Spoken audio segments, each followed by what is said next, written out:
పలమనేరు నియోజకవర్గం పలమనేరు పట్టణం market yard నందు శ్రీవారి సేవకుడు కాపల్లి రవీంద్రారెడ్డి బుధవారం తెలిపారు. పూతలపట్టు నియోజకవర్గంలోని కాణిపాకం శ్రీ వరసిద్ధి వినాయక స్వామి బ్రహ్మోత్సవాలు 2025న ఘనంగా జరుగుతున్నాయి. తిరుమలలో జరిగే బ్రహ్మోత్సవాల మాదిరిగానే ఇక్కడ కూడా వైభవంగా నిర్వహించబడతాయి. ఈ సందర్భంగా స్వామి సేవలో భాగస్వామ్యం కావాలన్న ఆరాటంతో మార్కెట్ యార్డ్ వ్యాపారి మోహన్ రెడ్డి ముందుకు వచ్చి సుమారు 4 టన్నుల కూరగాయలను విరాళంగా ప్రకటించారు.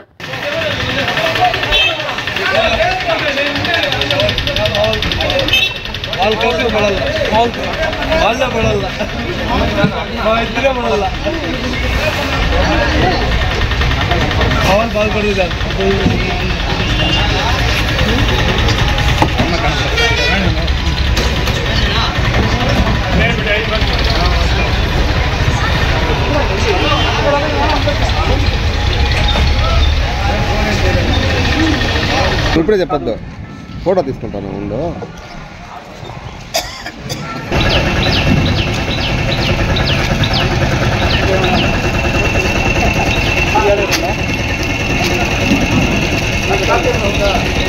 జిల్లా కాణిపాకం బ్రహ్మోత్సవాలు ఈ రోజు నుంచి 22 రోజులు బ్రహ్మోత్సవాలు జరుగుతాయి.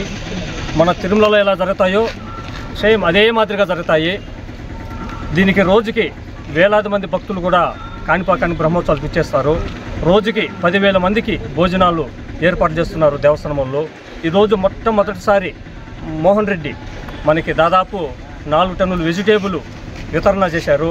వారికి వాళ్ళ కుటుంబానికి ఆ వినాయక స్వామి ఆశీస్సులు నిండుగా ఉండాలని కోరుకుంటున్నాను. అదేవిధంగా ఈ 22 రోజులు బ్రహ్మోత్సవాలకు కూడా మేము దాదాపు వాళ్ళు 12 బండ్లు కూరగాయలు అడిగారు. ఆ 12 బండ్లు కూరగాయలు కూడా అన్ని రాష్ట్రాల నుంచి అన్ని మార్కెట్ నుంచి కూడా మేము పంపిస్తున్నాం.